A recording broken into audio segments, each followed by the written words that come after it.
Welcome, everyone. We are so happy to have you all join us today virtually for Corwin's Lunch and Learn session. I can see so many familiar faces and so many new friends as well. And we thank you so much for carving out time to be here with us as we dive deeper into this critically important work.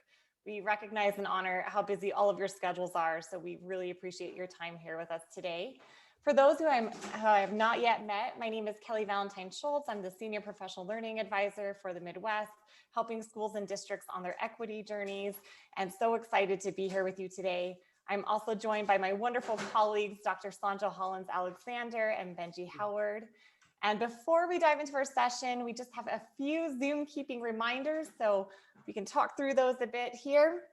If you could please mute your mics as much as possible, and we will encourage everyone to use the chat box function.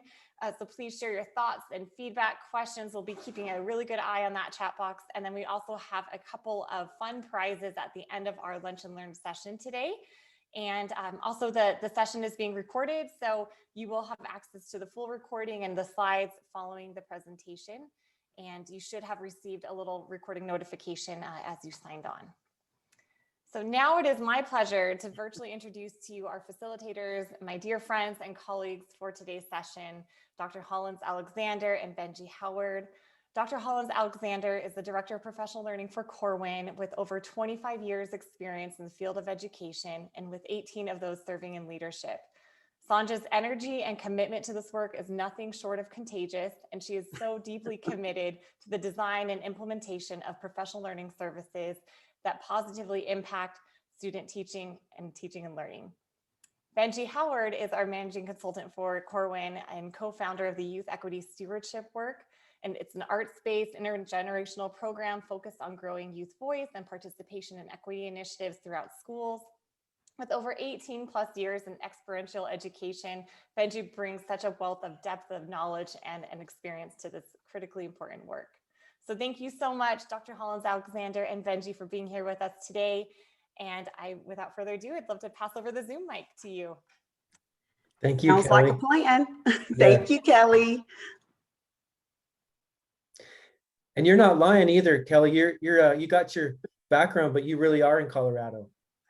This is true. I am in Western Colorado, so Yeah. Bring on the summer sunshine. Well, I will go ahead and kick us off. I want to first, again, as Kelly just mentioned, thank each and every one of you for joining us for this hour of what we call empowerment. As you know, from the email and from your invitation, we will be talking about the Illinois culturally responsive teaching and leading standards today. But in addition to that, we're also going to discuss what are ways we can engage more deeply around a few of our, we think, high topic areas. And so to get us started, I want to just kind of put this question out here. And if you have an opportunity, please feel free to share your thoughts around it in the chat. You know, why do we even focus on standards in education? I mean, as Kelly shared, I'm 25 actually plus years in education, and we have unpacked standards, we have deconstructed them, we found big ideas, we've done a lot with standards, and they are obviously important for our educational community. And so if you get an opportunity, just chat and tell us why standards, because they obviously are purposeful. But I will share with you, as you consider what your reason may be, that it's the way we provide unified expectations for what we do. And when it comes to instructional standards, it's our way of unifying ourselves around what students need to know and be able to do, as well as from an instructional perspective, it guides the kinds of actions that we take as teachers and as leaders. But I'm going to take you to a different space here with these culturally responsive teaching and leading standards. It is still critically important for us to understand them, deconstruct, and know the ways in which we're going. However, I would say to you that the standards, as I've reviewed your standards, the words that are embedded in these standards are the actions that we have to take. I saw words such as mitigate and assess and interrogate interrogate. And those are necessary for us to do this great work of creating culturally responsive environments. In addition, what are we doing it for? We're looking at constructs such as systems of inequity and oppression and barriers. And so as we go through these 8, and I'm going to take you to the first one, and I'm not going to unpack all of the standards for you, but I'm going to take you to the first one, which is self-awareness and relationship to others. And Kel, you can move the slide. What I want us to think about is when we have self-awareness and relationship to others, and as you look at this standard, what is it that we have to do? And I will say to you that we have to be reflective. In our work, we call it that inner work. We call it that personal consciousness. We call it understanding our own mental models that are going to obviously influence what we do in the spaces of learning. And so that's standard number 1. Standard number 2 is looking at those systems of oppression. And so, Kel, if you can move us to 2, it'll show you that in the systems of oppression, there are lots of historical aspects that we as educators have to address in our school system, and address them by instituting practices that go against these systems that impact our ability to be equitable in classrooms and in our buildings. And if you look at number 3, we focus on students as individuals. And Benjie's going to take us really a little bit deeper into students in a moment, but why are we creating structures for ourselves? And when I say why we, because as you know, I've been an educator for a while. And so often we create our instructional practices, our organizations around what we need. But to what degree are we creating instruction that's representative of the students and the families who we support? And number 4, which is our students as co-creators, to what degree do we engage them in what we do when it comes to being responsive to their learning? So in your standards, there's a lot of conversation around how do we put students at the center? But we do this by looking at their lived experiences. And number 5 is leveraging that student advocacy. So when I was in school back in the day, you were just at school to be seen and not to be heard. But we know that equity and voice is critical. And until we can engage our students in the level of advocacy that they desire to take around their learning, we are still doing something to them, not doing something with or for them. And so our culturally responsive teaching and leading standards engage us in ways of being to know how to do that. And if you look at number 6, we really focus on family and community collaboration. Now, when I was a principal, what I would send out was ways for parents to be involved. Well, we know now today that involvement is just not enough. And it's a two-way process. It's a mutuality that we have to create with our families. And so how do we partner? How do we build that rapport, form those collaborative relationships? That requires, again, ways of us being and knowing how to be culturally responsive. And number 7 is the bedrock of what we do as educators. It's about that content. Curricula is the bedrock of what we do instructionally and our assessment practices. But are we prioritizing the representation of who our students are as well as who we are in the curriculum? Are we giving them a chance to really identify and see themselves and have those mirror opportunities in the classroom? But we not only want to stop at a mirror opportunity, as you can see in this standard, we really want to expose all of the students to other cultures. So how do we create those window opportunities when we are choosing and we are designing curricula? And then number 8, which is definitely, I would say to you, these are not linear, but number 8 is student representation in the learning community. And so as we look at numbers 1 through 7, all of the actions that we have to take in order to create those culturally responsive teaching and leading standards really is about that representation of our students in the learning environment. Too often, again, we make choices based upon what we need. And I get that, because because it's important for us to feel comfortable and confident in our craft. But we have to be thoughtful about how do we bring our students and their voices into the learning environment? How do we allow them to show up in the fullness of who they are? How do we validate them for what they have experienced or what they will experience or what they desire to experience? And all of these are ways in which we are demonstrating our ability to be culturally responsive. So the next 4 slides will be Benjie and myself really talking about ways in which, as an organization at Corwin, we have engaged many of you who perhaps may even be on our webinar today, but several across the country, and knowing how to move towards culturally responsive teaching and leading.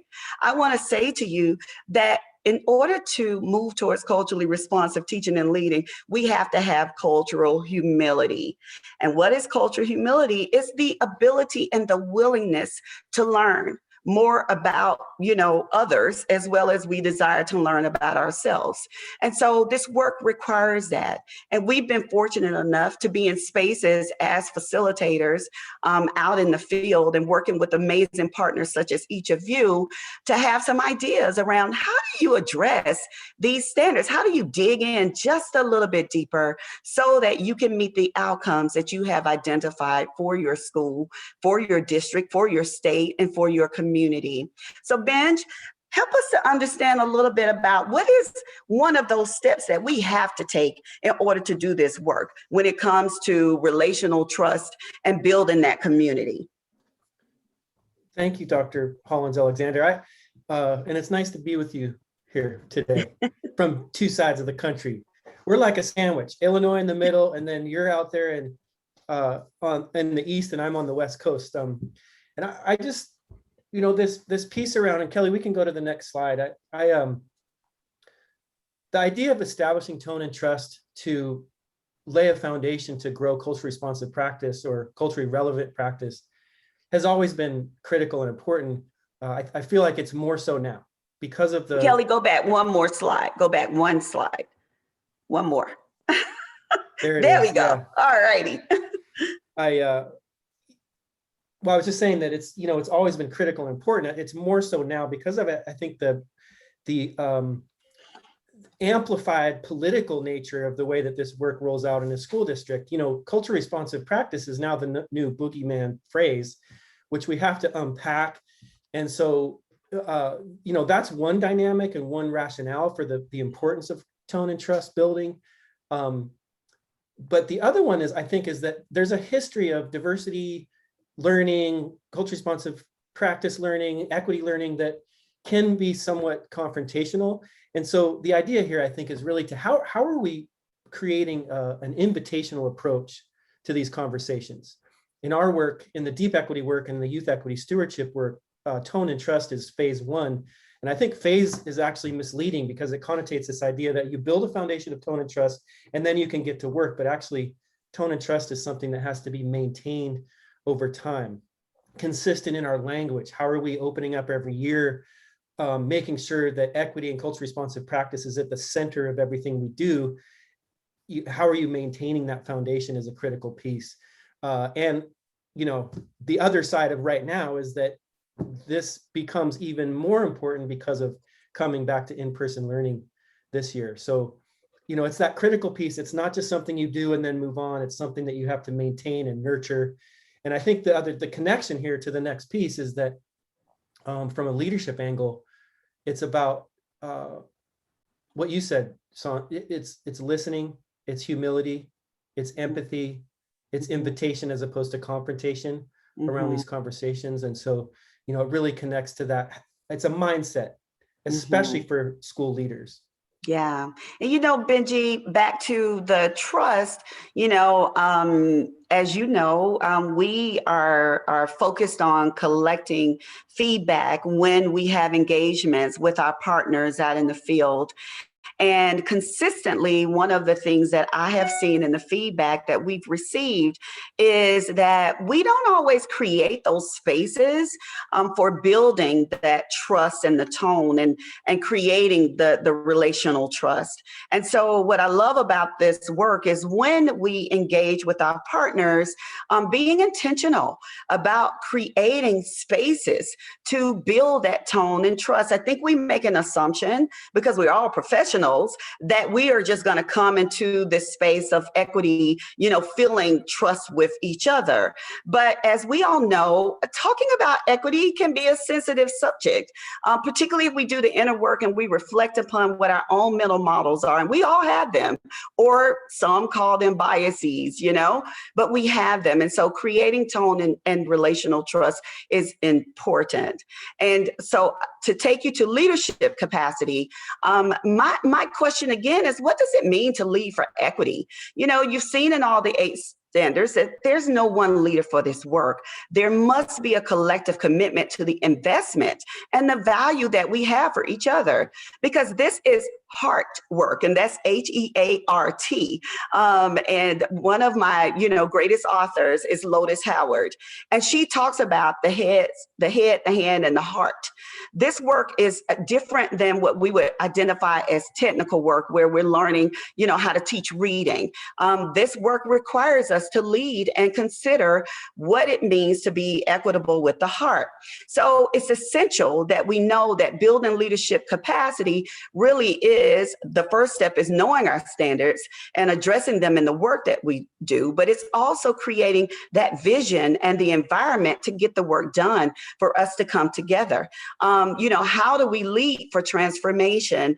And Benjie, in some of the work that we've been doing in collective equity, we talk about 7 specific ways in which leaders, and again, leadership is from the seat, not from the actual position and role. It's, everybody has an opportunity to lead this work, but it means that we have a commitment to our development, of acquiring the skills to engage in equity conversations. Are we committed?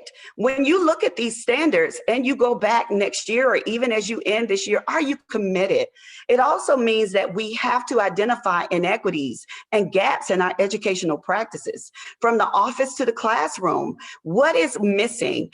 Oftentimes we walk by what those gaps are. We know that they're there, but those conversations and the work that involves us with discussing them is not easy. It also requires a will and a motivation. And I want to commend each and every one of you today, because coming to this webinar in the middle of your probably already busy, packed day shows your will and motivation to mitigate these systems of oppression and address biases. And it requires stamina and a level of resilience to forge through and continue to press on, even when there are reckonings that draw upon our emotions. We need to use that energy to fuel the passion, to stay the course and the commitment. And we need to understand that when we do this work, we need to understand our gaps. We need to know what our outcomes are, as well as analyze data sources, and not just data from, our achievement data, but data from those lived experiences that our families and our students bring into the classroom, into the building. We need to select and identify what are those immediate action strategies. So from this standard, understanding, what are we going to do about it? We have to be about it. And then finally, how do we allocate the resources and the time to actually implement those things which we know are impactful? That's what a leader does. And that's how you build capacity. And so when we consider collective equity, which is really an investment into each other, how are we building the leadership capacity and the stamina to make sure that we see the outcomes that we desire for this work? The other area that is so critically important in schools would be of creating culturally relevant practices. And again, we generally have focused on what happens in the classroom, and that's important, but we cannot create a culturally responsive environment without being culturally relevant in everything we do. So To name a few additional practices that sometimes are not considered when we're talking about equity and we're talking about fortifying the environment, we would, identify staffing and placement as one. And so it starts at the very beginning of those kinds of decisions that we are asked to make. How do we focus our attention on strategies to build staff agency? How do we create respectful and supportive working environments for everyone, not just for the students, but for each other? They see us, we model for them the types of behaviors we desire for them to demonstrate. In addition to that, professional learning obviously is at the heart of what we do. But when you engage in professional learning and you decide, are your professional learning activities associated with your culturally responsive goals? What are you doing to continue to create that community where each and every one of you are ready? And master schedules. When I was a principal, I really did a lot of work around how to, what I called, make sure that the environment of learning for my students who were pulled out was the same as for those who were sitting in a classroom. And one major thing that I identified when I looked at those systems were, by those students going to these classes, they were losing on average in a day, an hour and 30 minutes in traveling. And so oftentimes we don't think about the practices that we do in the organization also being culturally relevant. And then finally, what are some ways for us to fortify our curriculum practices, like when we look at standards? Are we looking at the flow? Are we considering who's sitting in our classrooms? And when we create these units of study, are we incorporating ways to be culturally responsive to our students by looking at their identities, by bringing their voices in? And when we do data analysis, are we looking at just one set of data, or are we looking beyond that? So culturally relevant practices are beyond what happens in the classroom. Although I believe that when we organizationally come together as a collective, what happens in the classroom will be a result of how we have come together as an organization and as a learning community. And so, Benjie, take us into understanding a little bit more just about student agency. How important is that in creating culturally responsive environments? It's the thing. It's the center. It's the center. Yes. Yeah, it's the creamy caramel center, because yeah. if you and I really appreciate my learning journey has really expanded because of our partnerships with Chicago area and Illinois schools. In imagining the elevated role that young people can play in advancing equity work, advancing culturally responsive practice. So, I'm thinking of DuPage 88 School District and Palatine, District 117, West Chicago. These are all schools that have really moved the needle on closing opportunity gaps, closing achievement gaps, closing access gaps.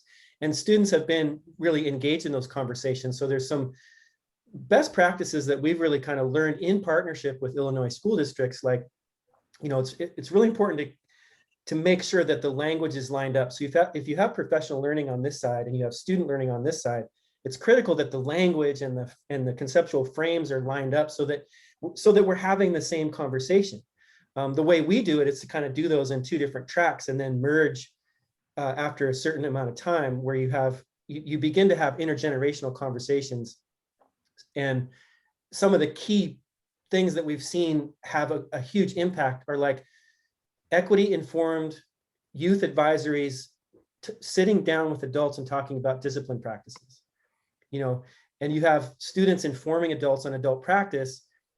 And when you see that happen, you'll see, so many schools around this country have a huge gap between like who gets sent to the office, and Latino boys, Black boys are typically referred for discipline far more than other groups.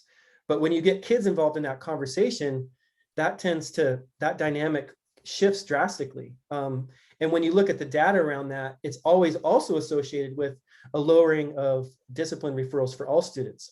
So it's kind of like what's good for historically marginalized kids is also good for kind of everybody. The other thing that we're seeing is these intergenerational circles. So kids having conversation with adults on a regular basis, informing curriculum. I can't get in a conversation with kids this year without kids asking for more culturally relevant curriculum. So let's put kids in chairs with adults having a conversation about what are we reading in our social studies classes? What are we reading history-wise? And how can we expand that to reflect the experiences and the cultural reality of the kids that are in the classroom? And students know what they want. A white kid, a freshman in high school just recently from an Illinois district, we were talking about, what they were reading in social studies. And he asked the question, he said, how do I get, no, I'm sorry, he was a sophomore.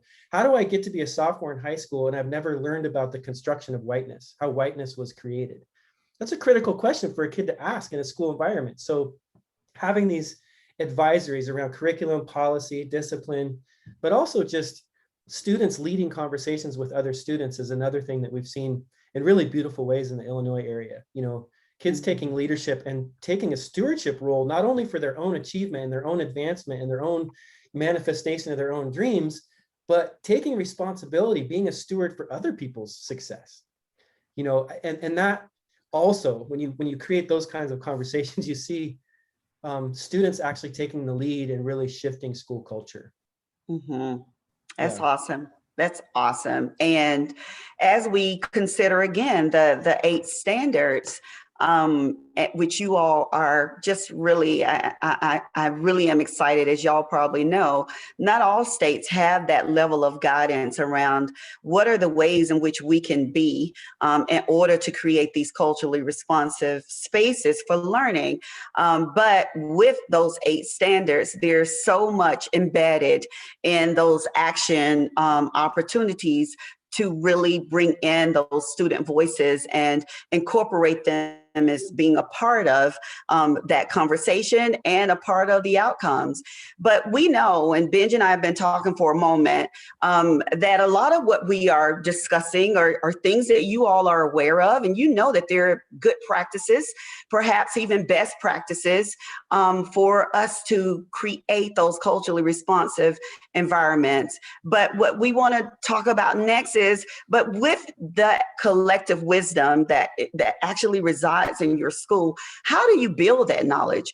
What does this professional learning opportunity look like when you are looking at those standards and you are working towards the outcomes in order to meet those standards? And so Ben's going to talk a little bit about what it means to build knowledge. Because again, remember, we're leadership capacity. It's not one person's role in order to create this space. It is something that we all can and should be able to do together. So Benjie. I just heard from a student recently, and she was referring to the fact that, every kid knows that great teacher that's able to tap into their intelligence. But then you go to the next class, this is a high school environment because you're moving from class to class, and you don't have that relationship. And so what's the mutuality? How are we growing best practices? If one teacher knows how to tap into one kid's intelligence, how do we share that? How has that become kind of common knowledge in the school? So there's a mutualism to this. There's a collectivity to this, so that we're really growing together our knowledge. And, Kelly mentioned my background is in experiential education. And experiential ed, you have the circle of learning, which is a relationship between the environment, the student, the content, and the teacher. And it really disrupts this idea of teachers being experts. Instead, it looks at how do we go on a journey together of learning. That idea of educare, the root word of education, is to draw out wisdom. And, Sonja, our good friend Wade, Antonio Caldwell, really always leans into this idea that wherever you are, whatever room you're in, whoever's in that room, whatever community you're in, the wisdom is always there. Like everything we need to solve the issues that we face is always there. And so that belief, I think, really has to be fostered. It has to be nurtured. Principles 4 and 5 in the 7 principles of culturally responsive teaching. 4 is the belief in a student's brilliance, the collective belief in a student's brilliance. Principle 5 is your ability to dance with that brilliance. Right? We think about that with regard to kids, but I think we also need to think about it with our community of colleagues, our professional learning communities. How are we cultivating a deep, authentic belief in our wisdom, in our brilliance? Yeah. And then how are we dancing with each other? I think that's, Right. to me, that's the And knowledge to that piece. point, yeah. And Go to ahead. that point, Benjie, that is definitely what collectivism is. And, the work that we do, and I know that Dr. Nicole Law has been in Illinois. So many of you may have had an opportunity to engage with her. She is obviously a member of Corwin and a co-author on the book that we're publishing called Collective Equity. But when you think about collective equity, you think about that mutual responsibility. And so we call it mutuality. What is the mutuality of this work of us building and creating knowledge so that we can create transformative, equitable learning environments? What does that look like? And so at Corwin, we've been very thoughtful about how do you build capacity through a gradual release process. So in the designs of our deep equity process, our youth equity stewardship, as well as collective equity and any other work that we do that is focused on professional learning, building capacity is critical. But we don't desire to be in the space, in the place with you guys forever. Although we love learning, we want to build that capacity through gradual release. And we look at it in three ways: surface, deep, and transfer. For us, surface is coming and understanding what those standards are, helping our partners to really unpack and understanding what the standards are, and what are examples of ways in which we can provide a culturally responsive environment around each of the 8 standards. But to go beyond that is deep. And how do we do it together? How do we focus on implementation? Too often in equity work, it starts with us, definitely having that reflection and that awareness and understanding that as people, we have to be more thoughtful about our cultural representations and how they impact the cultural representations of students. But when we talk about how those practices show up, that's implementation. And it's something that we have not always seen that as educators, we're able to follow through with. And so we believe that doing it together and collaborating with our partners on the key concepts around these equity, focused standards is critical. And finally, can we walk away knowing that we've made progress? Are we meeting our outcomes? Are we able to see and to feel the, excitement around creating a culturally responsive space? And so that's what we call transfer. And we do that through coaching support. So those are ways in which we, kind of have an approach around building capacity. In addition to that, we go even deeper with implementation, and we call them cycles. And so where you see the E, that really is the beginning and the end. As I mentioned in Standard 2, if we are understanding our systems of inequity, of oppression, those barriers, how are we engaging our organization and understanding the magnitude of these systems and their impact on what's happening with students? And so in our model, that's important for us to help our partners to know. With that, we move into diagnosis and discovery. What are we collecting? What observations are we making in our classrooms, in our schools, to understand how these inequities show up in instruction? How do they show up in students, being inappropriately disciplined? How do we diagnose and discover for our own organizations and our own school and environment the ways in which we need to address these systems of inequities? And then we talk about intervention. And for us, that's all about professional learning. We know that, as Benjie just shared, that the wisdom is in the room. So how do we come together as a collective and understand what wisdom and knowledge we need to leverage in order to address those barriers, in order to mitigate those, oppressive systems? What is it that we need to do? And finally, there's implementation. So are we actually engaging and delivering these practices that, I talked about earlier, that Benjie has, identified that we need to do do when we're co-generating with our students. And so it's important to engage in cycles of implementation in order to see results and outcomes on these standards. There is really no way of knowing that we've been successful unless we actually engage and monitor and measure how we have been successful.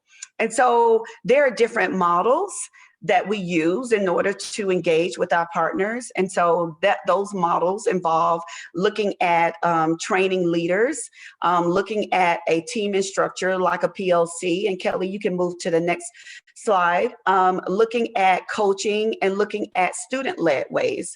So these are our models of implementation. Again, building that capacity, building capacity through a train-the-trainer, building capacity through our professional learning communities around our standards and ways in which we need to address the inequities that show up in our systems, building capacity through coaching, helping our partners to look at the systems and designs and the plans that they have in place and what may be some gaps that we need to address. And then finally, student-led, which again, I'm going to kick this one to Benjie because that model is unique oftentimes when we consider professional development. But we have, and I would say Benjie and Wade specifically, have designed a process where students are at the forefront of generating those learning opportunities with their teachers and with their leaders. So Benjie, you want to give us a quick example of what that looks like? Yeah, I'll just give one example that kind of emerged through our distance approach to student work. And it's having conversations with students about the 7 principles of culturally responsive teaching. I mentioned the principles 4 and 5, the belief in brilliance, the ability to dance with that brilliance. The first 3 principles are around, we call it the front porch. It's what does the invitation into the house of learning look like? How are we inviting students into their own learning journey? And so we look at all 7 of those. We change the language a little bit because we're doing this with 4th and 5th graders. The language looks different for middle school. The language looks entirely different and more closely aligned with the professional development language for high school. But they're all lined up, and you sit down and you have conversations with kids about what does this look like?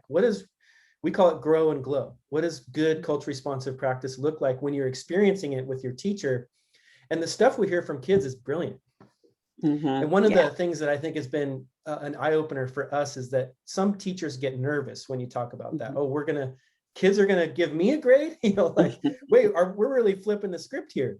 But what's emerged for us, and I think this is kind of magical, every time we do this, and we've done this in communities all across the country, kids have way more good to say about their teachers than they have in the grow side of their map that they create. So I think and so much empathy coming from students around the difficulties that teachers have had this year.